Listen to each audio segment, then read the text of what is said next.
আপনার আমার নবীর পিছনে ছোট বাচ্চাকে লাগাই দিল হাতে পাথর দিয়ে, পাগল আসছে মারো। ছোট বাচ্চা অত বুঝে না, মারতে আছে মারতে আছে। কাকে মারছে জানেন? যিনি আল্লাহর হাবিব। কার গায়ের উপর হাত তুলছে, কাকে আঘাত করছে জানেন? যার ঘরে জিবরাইলের মতো ফেরেশতা খাদেম হয়ে আসে।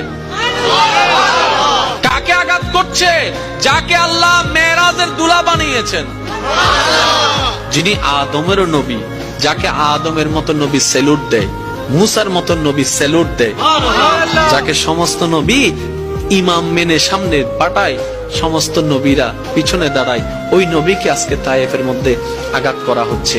এই পাথরগুলা প্রতিটি আপনার আমার নবীর শরীর মোবারকে আঘাত করছে।